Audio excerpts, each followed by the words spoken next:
morning? Good, good. It's a real treat for me to get to do something with pecans again. I have to confess, I don't work with pecans nearly as much as I used to some years ago.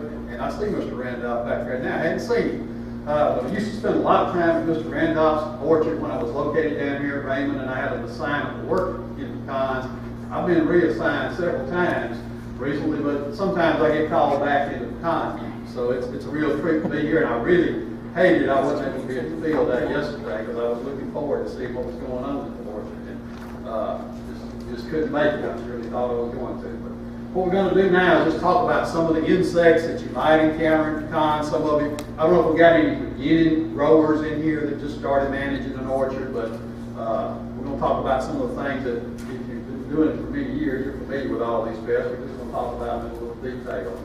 Now, we used to have our own control guide in Mississippi, but we're doing more and more with less and less. What we finally figured out is that, well, we can't necessarily keep a control guide for everything. We used to have a commercial vegetable guide, and now we use a regional guide that we all participate in. What I brought for you today is a copy of the Georgia guide, and what I'll do is I'll put that at the registration desk out there so y'all can pick that up. I found my old Mississippi guide, but it's so out of date, I didn't want to give that to you. So, a couple of things I want to start off by mentioning is that many of the products that you use in pecans, whether they're fungicides or insecticides or whatever, they are restricted use. So, and y'all know this, you need to have that commercial applicator or private applicator license to be able to apply that. Just don't get surprised by pulling out your card one day and finding out it's expired. So that's just, you know, that's a little caution. You might want to check your card today so you don't find out next few lives there's something you can't find. Many of these products have really long pre-harvest intervals, especially compared to vegetables. That's usually not a problem in pecans just because of the way pecan matures. But you do need to be aware of that and be sure that you do comply with that pre-harvest interval. The problem there is if we ever get residues showing up where they're not supposed to, that's really bad for the commodity, and that's something we don't want to have. Some of these products allow grazing, some don't. I know most of you don't graze, but you still need to be aware that some of these products can be dangerous to livestock. You or your neighbor may have livestock in the next field over, so you need to be aware of that. Also, some of these products will kill fish, so you also need to be aware of that potential. And then in Mississippi, we've got this little quirk, is that we can use lowers band in pecans, but we have to apply it by ground, which is the best way to apply it anyway. But I know some of you other states, y'all could if you wanted to fly it on with an airplane, but we can't in Mississippi because of the little quirk we had with our commercial catfish industry. Back many years ago now, I know David back there remembers this, where we had some higher than normal residue showing up in catfish because of a lot of lower band being applied in cotton. It wasn't being applied in cotton. So the bottom line here is that whether you're dealing with a fungicide, insecticide, it's a good pastime for a grower to read the labels in the wintertime, other times when you got a little idle time, and be really familiar with what those labels say for the products that you plan to use in your orchard. There's a bunch of pests that occur in pecans. This is a short list, and we could easily double that if we started looking at some of the secondary pests and more minor pests that show up. And I'm going to talk about some of these. Some I'm not going to spend much time on, like phylloxera, because we're way past the time when it's important to be worried about phylloxera. But I just wanted to point out to y'all, those of you that have ever seen a really badly infested tree, notice its last name. In other words, if you look at the Latin name, it's Phylloxera devastatrix. I guess they gave it that name for a reason. And of course, we're way past the time to be treating for phylloxera.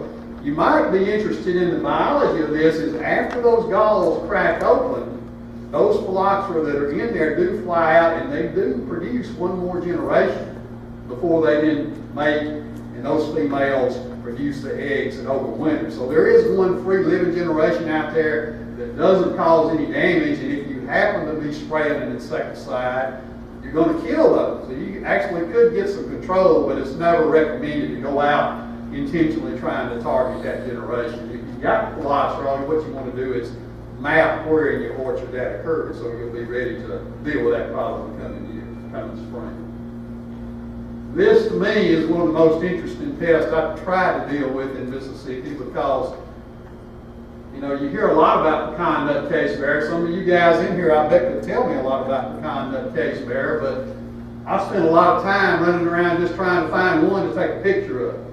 I mean, we just didn't have that many in Mississippi. And so, it's an interesting pest, but I don't know if any Mississippi growers are having that bad a problem with it now, but it's not something that I ever saw be a real serious problem here in Mississippi. How about in Alabama, Bill? Do y'all see it very much? Yeah, it's a serious pest down in Mobile, Baldwin County. Okay. Yeah. That's where I would see it more in Mississippi when I went to the south end of the state. Sure would. So as far as control, it is a sporadic pest for us here. Now, some places, there's a lot of different geography represented here. It may be an every year, right on time pest for y'all. We use a threshold of 3% infested nut clusters, and if you're going to treat for case bears, you want to try to use something that's low impact, meaning some of these products that are just for caterpillar pests like Dimilin, Intrepid. Velp is a really good one. It's a premium product as far as price. It's a really effective caterpillar product. Spintor's been around a little longer, or it's Delegate. It's kind of a newer formulation of Spintor, a related product. But all those work well on nut case bear.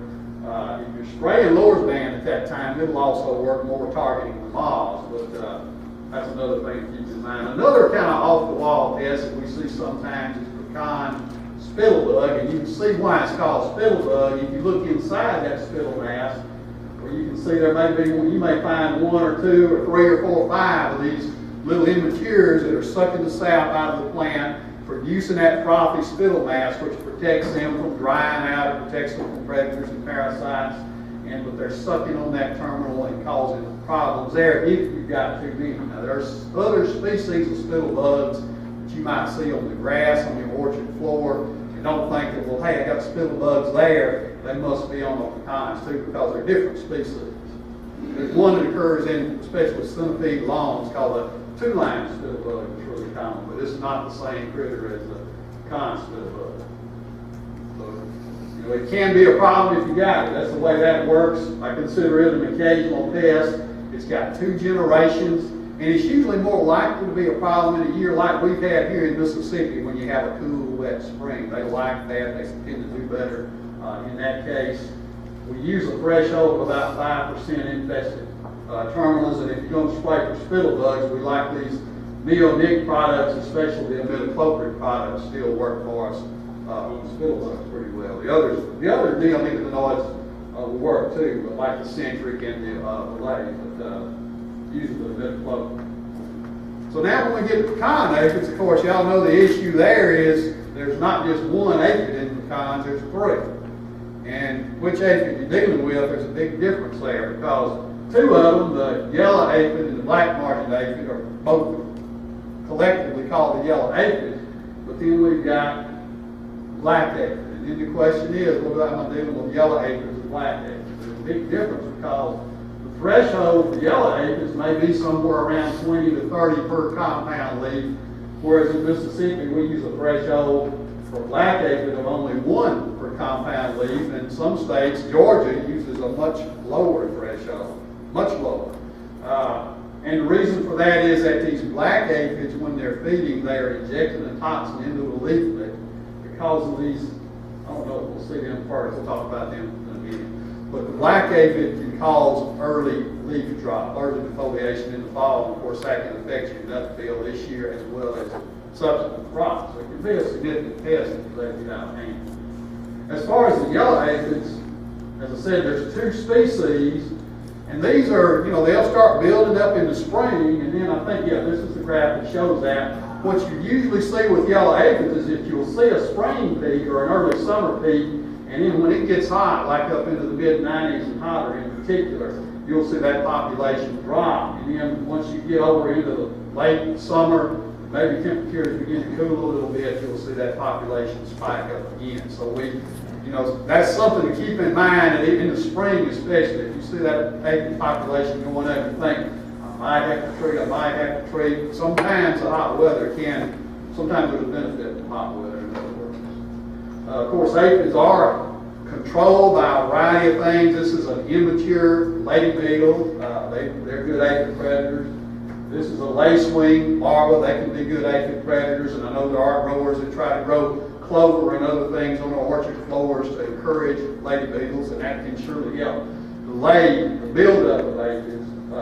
It definitely can. So what I would say about yellow aphid control, and this is the deal about them, is that they're everywhere. And I bet every state here has yellow aphids. But what we really want to do here in Mississippi and in the Southeast, we just want to do this if we can. We don't want to treat before July, because the problem with yellow aphids is that once you start treatment with any particular class of chemistry, they're going to quickly become resistant to that. And so that's just something we have to deal with. We want to just grit our teeth and try to get by treating before July. If you have to treat after that, use a threshold of around 20 to 25 per leaf after July. If you do have to treat early, you definitely want to use what would be considered a low impact treatment. I'll show you some of those in a minute.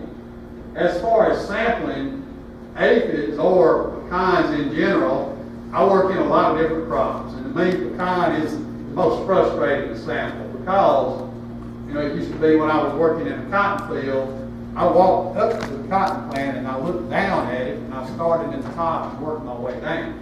But you just can't do that with pecan. So, when I was working at Mr. Randolph's, I'd walk up to the pecan tree and I'd take my pole pruner. That was the best solution I came up with, and I would cut terminals off that tree and drop those terminals, but I could only reach so high then, and I was always left wondering what's going on in the rest of the tree, which was by far the majority of the tree.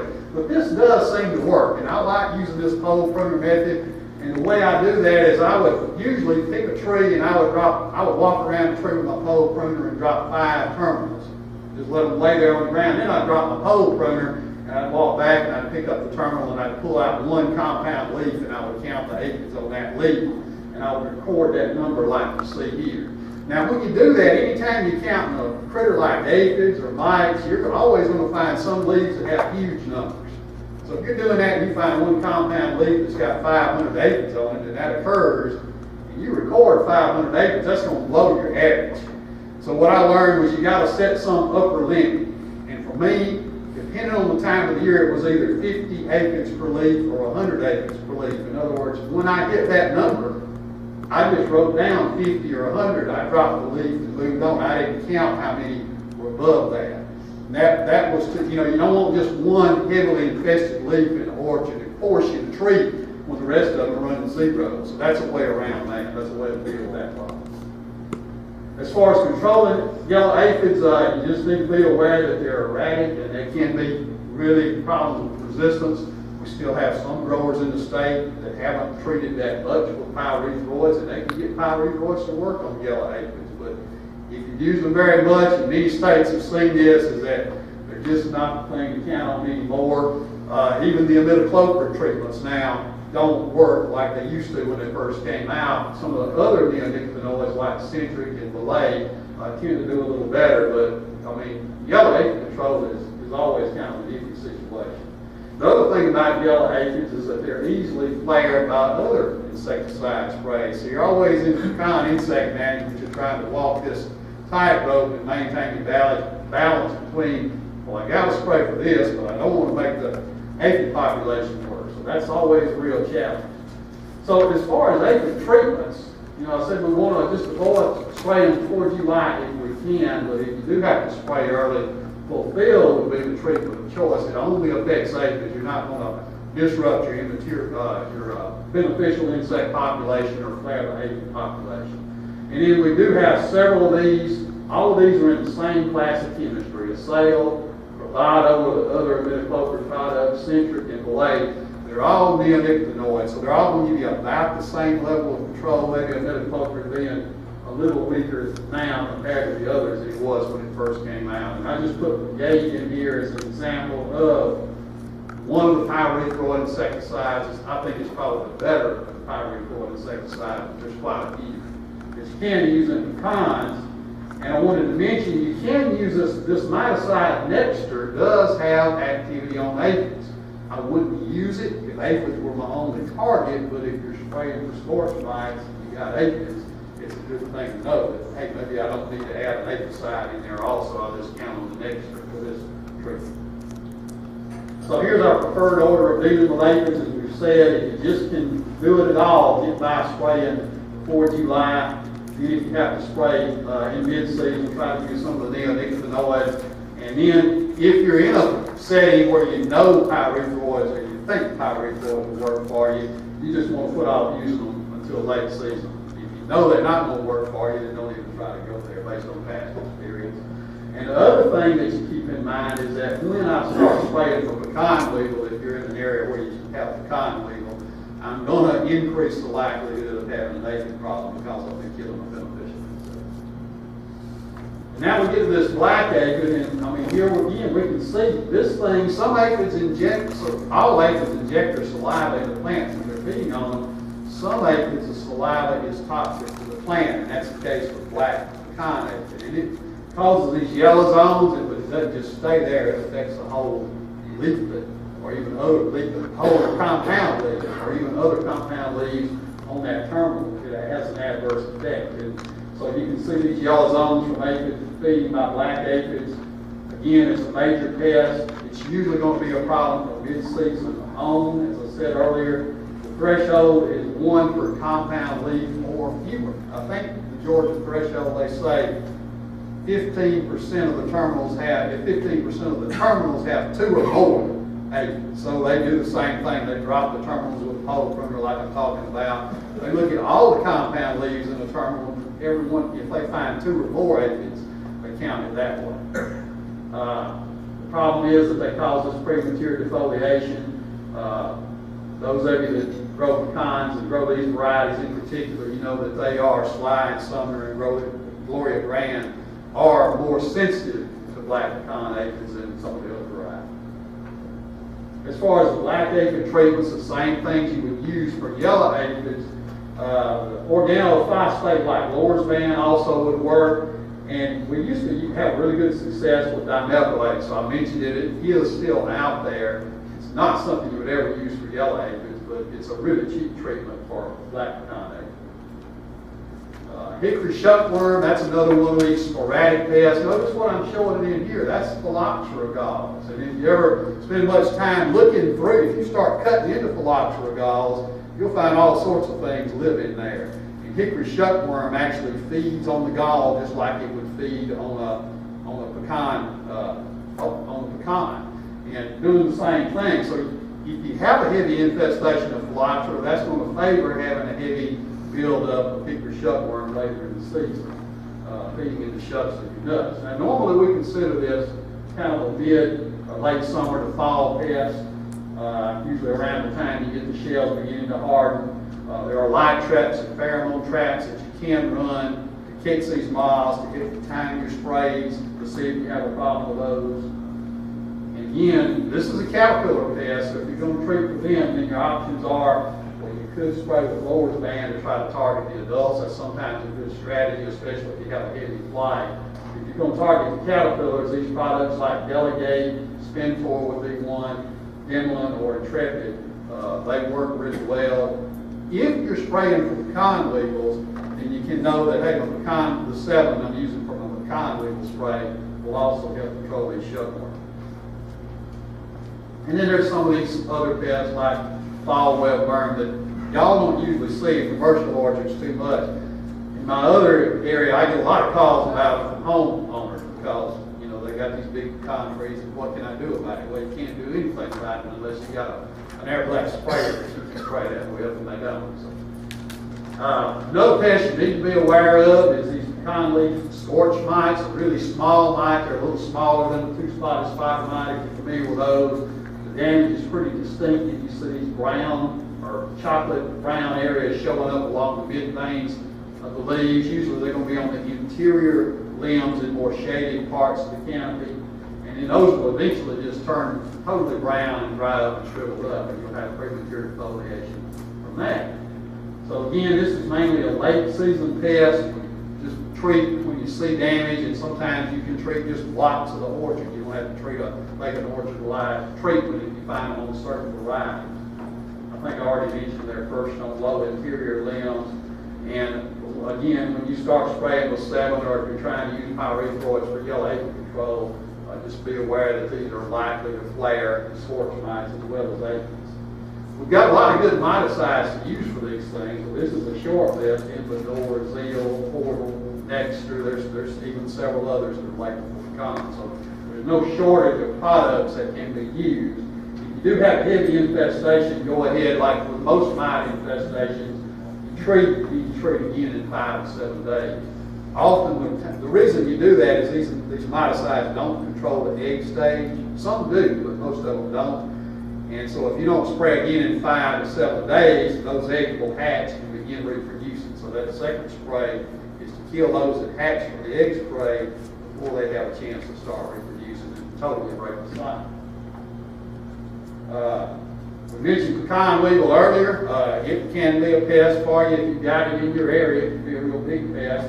In Mississippi, we tend to see it in the hill area of the state pretty uniformly. We don't see it nearly as much in the delta area of the state. And just as an aside, y'all remember there used to be chestnuts. You know, chestnuts are pretty much gone extinct. There is a chestnut weevil. There was a chestnut weevil, and it's considerably bigger than a pecan weevil because it had to have a long enough snout to get by those burrs and then get through the husk and get into the I just found that interesting. I was visiting with our insect museum folks about 2 or 3 years ago, and they were showing me something, and he said, "Oh, by the way, those are chestnut weevils." They hadn't collected them in many years in the state, but they had some in the museum. Of course, Brian already showed you, and you already know what happens with pecan weevil. They will attack hickory nuts. That was their native crop, one of their native crops that they attacked. They can occur in pecans, and it may be more than one per nut. You can get several per nut. Just be aware of that. You're familiar with the little holes that they make when they emerge. The life history of pecan weevil, as an entomologist, to me, this is one of the most unique insect life histories. These things, when they emerge from this hole, they drop to the ground as larvae, they burrow in, and they stay there a year until they pupate.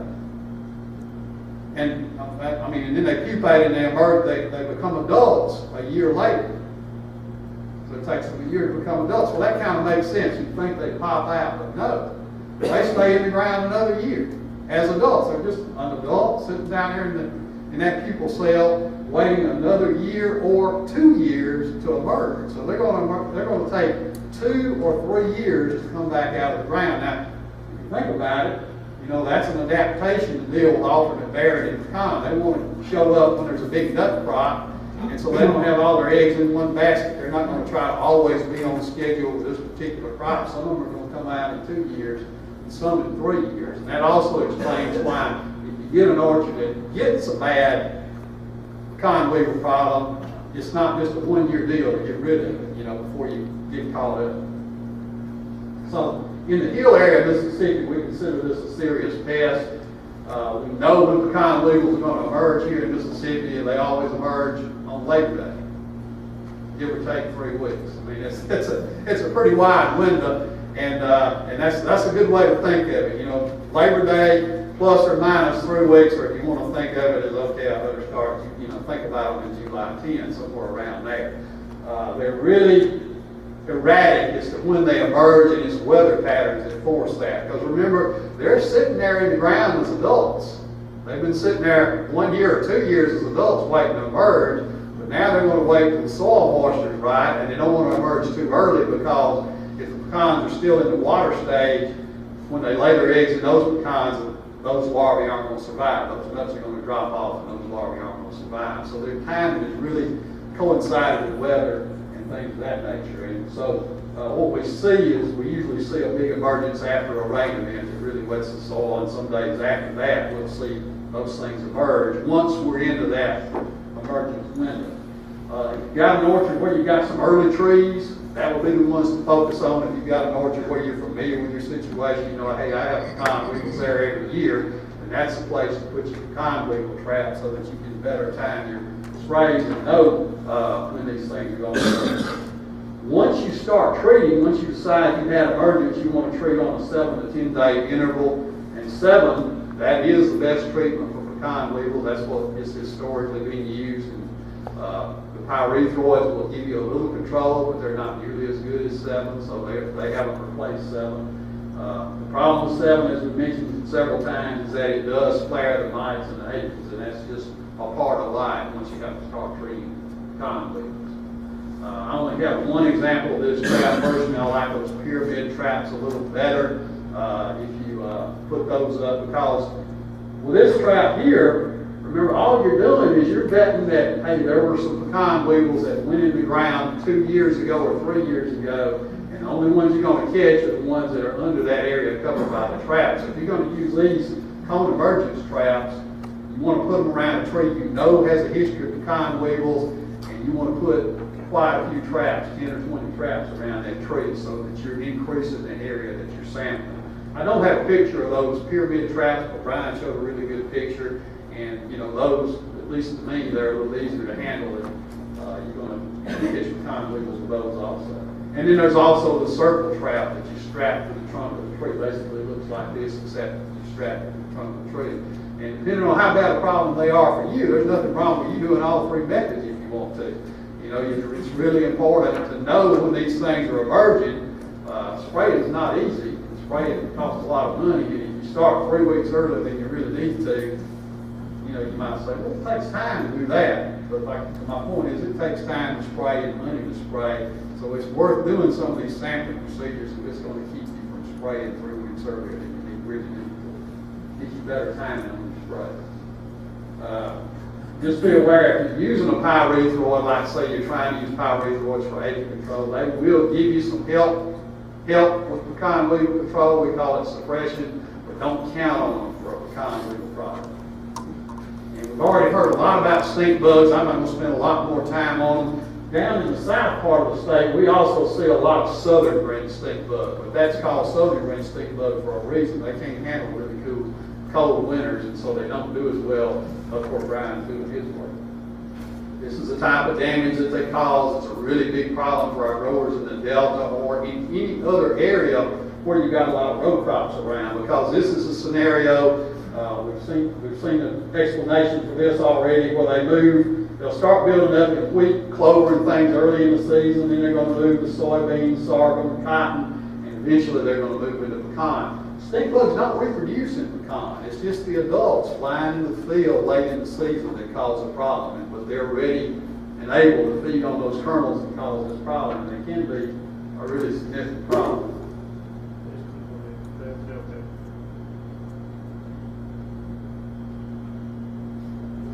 So we get what I call the funnel effect. I see this in vegetables, and I especially see it in pecans. The more row crops you got around you, the bigger problem you're going to have with these things. You know, and you can just count them. There's no way around that. When those row crops start maturing, those stink bugs are ready to go elsewhere and look for something else to feed on. And if they find in pecans, that's what they're going to feed on. So, I mean, here we consider them an important statewide pest. Also, we're not too concerned about them though until we get into that the shell hardening stage. Early, we've already heard a lot about this. I'm not going to spend time on that. I will mention we've had some growers that use cowpeas, a trap crop. That can work. Stink bugs much prefer cowpeas to pecans. But if you do that, be sure you spray those cowpeas enough to keep the trap crop from becoming a nursery crop, because if you let them move out of those cowpeas into your pecans, you may double or triple your problem if you don't keep them well controlled. The threshold you usually hear is 1 bug per 40 terminals, and again, that's how do you count that? I don't know what's going on way up in the tree, but I can look at the terminals that I can reach. When I mentioned using that pole pruner, those aphids will ride down when that falls. They're not going to get jarred off, but that's not going to be the case with that stink bug, so it doesn't work that well in that case. And another thing I need to mention about stink bugs is once they start moving, they're a highly mobile pest, and they can, it says can, they will reinfest. Once they start coming, they're going to keep coming for quite a while.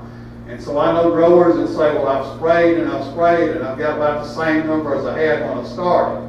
That probably means they're doing a real good job, because they're not having twice as many, 4 times as many, 8 times as many as they would if they hadn't been sprayed in some of these delta portions.